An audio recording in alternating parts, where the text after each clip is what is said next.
Okay, good afternoon. Um, Welcome. So, since I have not been able to fit in the Star Wars reading during the week, it's just not happening. I decided my Saturdays are a little more open. I actually intended to get on here a couple hours ago, but you know, things happen. Anyway, I'm going to start trying to do the Star Wars reading on Saturdays. So, that being said, let's just get on into it. We are on chapter 4 of Knight Errant. So here we go. We're racing against time here. Step it up. Scratching his muscled neck, Jero Rusher squinted up at the crane. They were losing the sun, and one sun that did anything anyway. Damon's eyes had set earlier beyond the smokestacks west of the parade grounds. Now the Cannoneer was watching major surgery on the vessel that was his livelihood and facing the prospect that the operation might have to be completed in the dark. Squatting on what once had been a bolo ball field, Diligence resembled nothing more than a mammoth two-clawed crustacean. Two colossal retro rockets provided the ship with its footing, each engine the center of a cluster of four giant cargo modules, large X's when viewed from above. The cargo clusters were joined together by the oversized fuselage of the crew section. Or at least that was how things were supposed to be. At the moment, Rusher's precious warship was in two pieces. While his team levered up 3,000 metric tons of metal to make room for the new hydraulic accumulator unit the Laboons had sent over, but the old one had to be dealt with first. Watch out! A steel cable snapped with an ear-splitting crack, causing the mass of metal bound to the crane to dangle wildly. Seconds later, the remaining cable gave out, rocketing around the pulley and flinging outward, bisecting a metal scaffold in the process. The crane's lopsided cargo fell to the ground, burying itself in the turf and just missing Rusher's chief machinist. At least it was the old unit, Rusher thought. He scanned the scrambling crowd. Who set that rig? Rookie! Rusher didn't need to hear any more than that, and he didn't need to look. It had made some sense initially. The new hydraulic module had bought Beetle Laboon a place in the crew, after all, and the Durosteen had assured him that he'd worked with the equipment in his parents' factory, but it was looking less like a bargain for Rusher all the time. The new recruit scurried past in his too small fatigues, offering something between a wave and a shrug. Sorry, Captain. That's Brigadier. Trooper Laboon was already out of earshot, slamming the door to the portable refresher set up at the field's edge. The team had learned earlier in the day that stress did something vile to the boy's stomach. This evening was having much the same effect on Rusher. Standing in the long shadows cast by his disjointed creation, if the playing field had ever been under the lights, it wasn't anymore. Soon the only illumination would be what they could generate themselves, and, of course, from those fool holographic statues at the four corners of the field. It was a crazy idea, mounting a full-size troop transport ship on top of a couple of cargo haulers, but the daring design of Diligence had made Rusher something of a legend in Sith artillery circles. Most methods of cannon deployment in the sector involved shipping guns and their operators separately. That was dangerous on several scores. Often, one or the other wouldn't make it to the battlefield, or worse, the crews would have to traverse contested ground to reach their weapons. Frequently, artillery pieces were simply dropped from space with no provision for retrieval. That had been good for scroungers like Rusher, but it was hardly efficient. Some pieces were carried aboard ships with their operators, but the guns tended to be small. Weapons could be disassembled, but as Rusher had seen, another problem came in. Most ships unloaded down a single ramp, causing traffic jams as workers got parts into position. Rusher had longed to combine the large automated cargo pods dropped from orbit with a vessel hauling the gunnery crews. No such ship had existed in Sith space until Rusher, a few years after leaving Beld Ulan's crew, built it himself. Salvaging a Deveronian cruise liner, Rusher and a sleepless work team mounted the massive ship atop a superstructure bridging two cargo pods clusters. Their modules opened outward in four directions, allowing 8 crews to offload weapons simultaneously. Down, gun, and done, he'd called it. Few crews were faster than Rusher's brigade. They'd even solved the problem of shipping long guns by mounting the barrels outside the ship, jutting outward from the cargo pods. That didn't do much for the ship's appearance, and there were few city platforms wide enough to accommodate Diligence with all the metal prods sticking out. On the other hand, as Rusher had once observed, in Sith space it didn't hurt to appear to be bristling with guns. That the guns were non-functioning parts of cannons yet to be assembled was their little secret. That's better, Rusher said, seeing Prenda Novalo and her engineers hoist the new hydraulic unit into place. He retreated to the sidelines. They were literal this time, but Rusher usually stood there anyway for these kinds of jobs. It was easier on the nerves. Dackett, Novalo, he'd been blessed on the maintenance side of things. No one knew better how to run an artillery carrier in all of Sith space than his crew, and they'd kept him free. Free enough, anyway. Rusher looked to the rumbling skies. More warships were arriving, independents like him. There were even a couple of corporate transports mixed in that he didn't recognize. He swore. Something was going on. He'd put in at Darknell for refit and recruiting, not to take on a mission right away. People just didn't show up on a Sith Lord's homeworld unbidden, not if they wanted to be able to leave. That's Mac Medagazi, called a voice from behind as a Tung battle droid carrier soared overhead through the darkness. Master Dackett pointed to the vessel, lighting on the other side of the field. What's this about? I've seen what you've seen, Rusher said. It was a problem with working for Damon. Normally, the chiefs of mercenary vessels would gather at local cantinas and compare notes, but Damon had dismantled most services that marketed to the public, unwilling to waste entertainments on those who existed to provide him entertainment. He'd wiped out a key source of information and a lot of good cantinas to boot. Stepping into the light of one of the hollow statues, Dackett made his report on the refit. Diligence's unusual configuration put extreme stresses on its frame when landing in high gravity environments. Functioning hydraulic systems were vital. We'd like another 2 weeks to get the whole thing done right. 2 weeks. Rusher looked again to the darkening skies, filled with lights from descending vehicles. Well, do what you have to. As long as we don't hear from his craziness, we should be. Lord Damon speaks, thundered a voice from above. Startled, Rusher and his aide looked to the holographic statue behind them. 3 times life size, the figure of Damon had ceased its automated posturing and was now addressing them, specifically him. Jero Rusher is destined for the Sanctum Celestial tomorrow at noon. Rusher got a glance to the dark wall of the palace, or shot a glance to the dark wall of the palace, looming to the northwest. Do you have a mission for. Jero Rusher is destined for the Sanctum Celestial tomorrow at noon. Meet your destiny. At that, the holographic statue was as it had been before, depicting Damon looking thoughtful and complicated. I regret to inform you the mission has been scrubbed, Dackett said. So much for your 2 weeks, Rusher looked at Dackett. Think he heard me? I doubt it, but who knows? It would certainly be an excellent way for Damon to impress his omniscience upon his people, Rusher thought, eavesdrop on everyone electronically and then use his virtual personage on every street corner to react.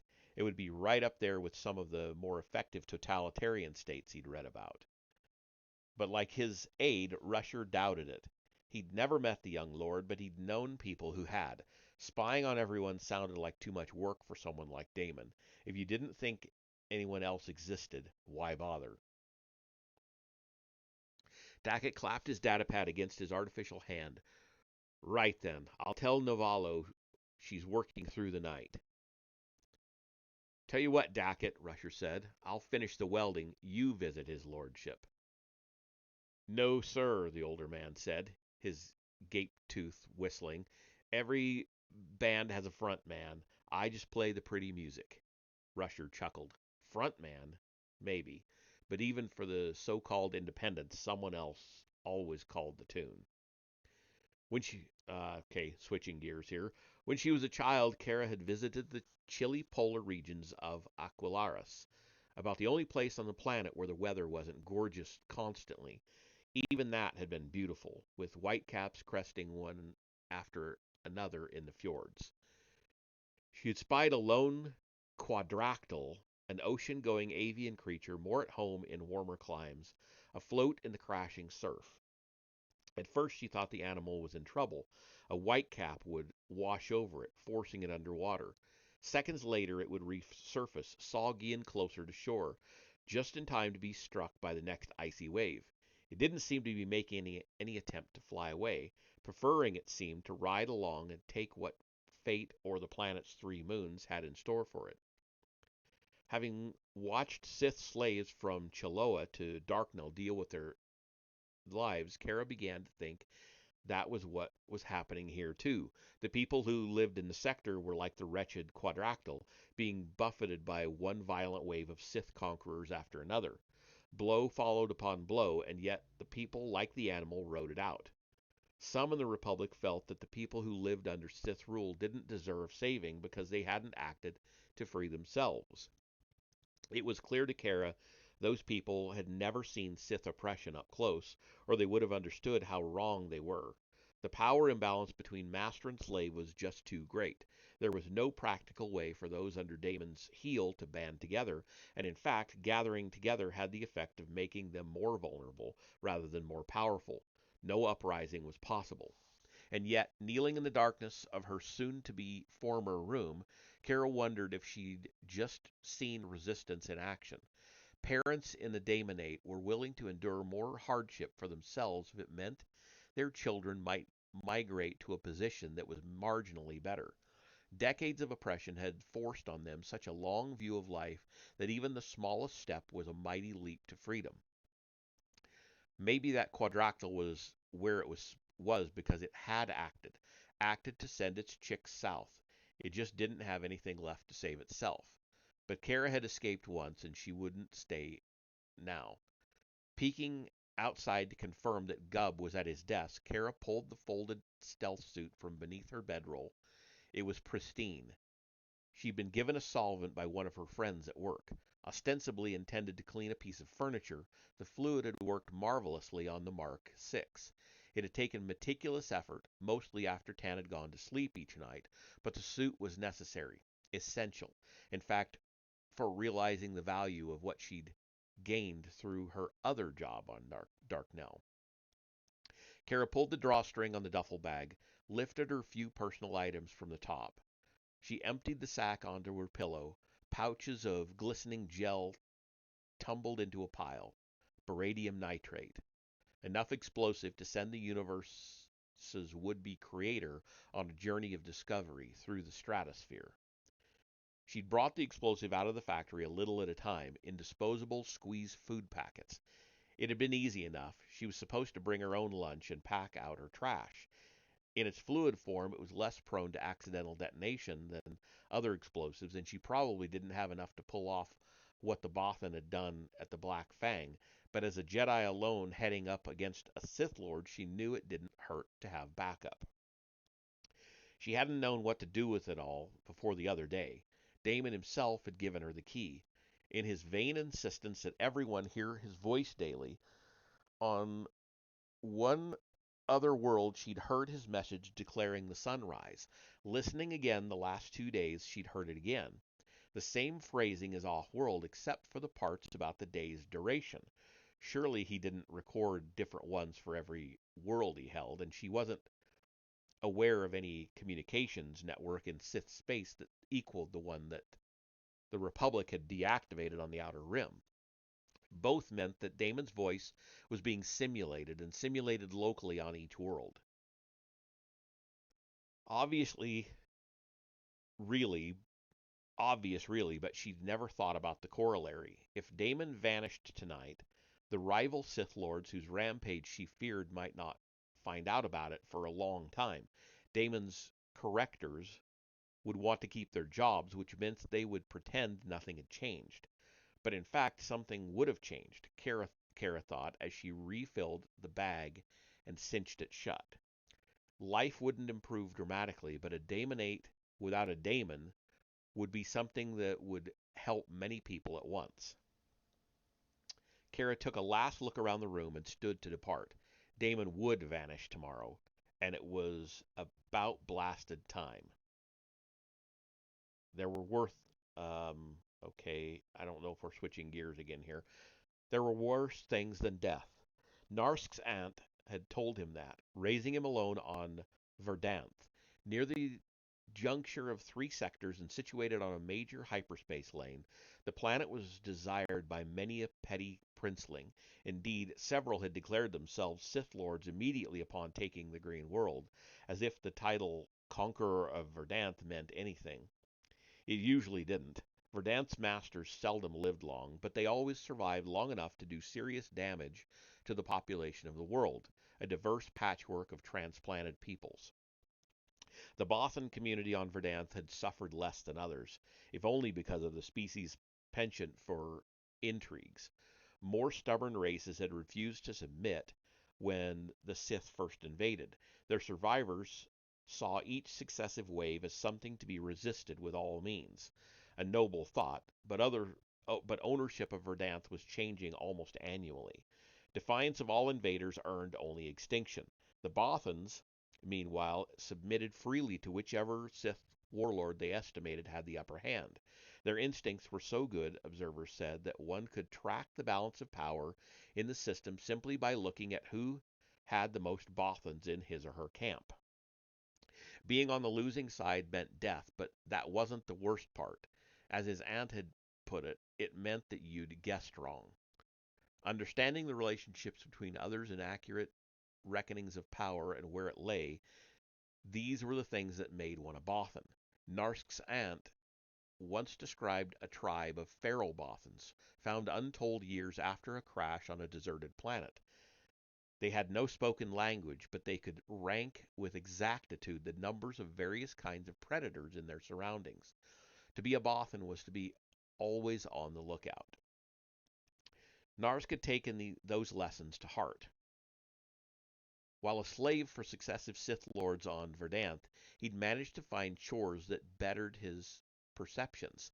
The sloppy job of harvesting rime bats led to assignments tracking escapees. Those led to missions as a non-military scout, and finally a saboteur. All the time he'd kept his eyes on the Sith players, in the best traditions of his people. The quandary came when two particular pugnacious rivals chose to settle the ownership of the planet in a duel that left them both dead. The resulting power vacuum put many Bothans off kilter. There was no reason to expect Verdanth would stay free from Sith rule for more than a few weeks at most, and yet the planet-bound Bothans had no real way of gauging the relative strengths of powers yet unseen. The only real way to know which Sith Lord to back was to strike out into space personally and have a look. Narsk did, and never returned.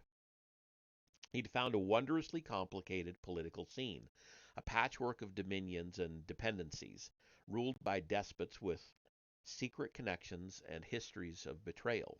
It could keep an industrious Bothan busy for a lifetime. For Narsk it had, and now it was all over, because he wasn't on the lookout. The Jedi was a wild card, but he should have known she was there. He'd been on Darknell a month, assessing the potential hazards. Even if only one person on Darknell knew she was there, he should have been the one. He noted ironically that he probably had been the first to know she was there, but that information had come too late to be useful, and now that Daemon had, through him, become the second to know, Narsk wondered why he was still alive. He'd remind He'd remained on the slab for days without food, tasting water when a torture session involved it. Daemon knew now that Narsk was an agent for Odion, Once Narsk realized that secret was gone, he'd relaxed his defenses, allowing the Sith Lord to see everything in his memories since his arrival on Darknell. The assumption of the cover identity, the scouting of the testing center, the many forays inside, that was a tactic he'd been taught. 2. Once a secret lost its value as a secret, it could be used to shield other truths. He'd flooded Damon with details that didn't matter anymore. It seemed to have worked. Apparently satisfied, Damon had left him alone. Several times the young Sith had sensed the importance of a female human in Narsk's memories, but from his remarks, Damon had always assumed it was the Jedi. Damon was no better than the sentries, Narsk thought. They only see what they're looking for. Now, though, Narsk saw only imminent death. He had nothing more to give. Nothing he would give, anyway. His execution was at hand. 4 correctors entered the room, releasing him from the table and shifting his limp, half-clothed body to a circular metal frame. His feet and ankles were fastened to its perimeter, splaying his body across its width. The correctors tipped the device on its side, wheeling Narsk down one of the narrow, darkened hallways. With nothing to support his neck, Narsk's head hung backwards as the frame rolled. Dizzily, he saw a blur of light ahead. His eyes adjusting, Narsk realized it was a wide indoor area with a skylight above. With a bump, the correctors rolled his circular rack onto a small platform built to lift something in anti-grav suspension. Lofted into the air by an unseen force, Narsk saw the people in attendance and realized that his aunt had been right. He'd guessed wrong. It was not an execution, and there were things worse than death. He had become a stage prop. And that is the end of that chapter. And it was a short reading, but that is actually all I'm going to read today. But I think it's going to work out better to do this on Saturdays. So that is what I will do from now on. So I will see you all in the next reading, which should be Tuesday, for the next chapter in Stairway to Heaven. See you then.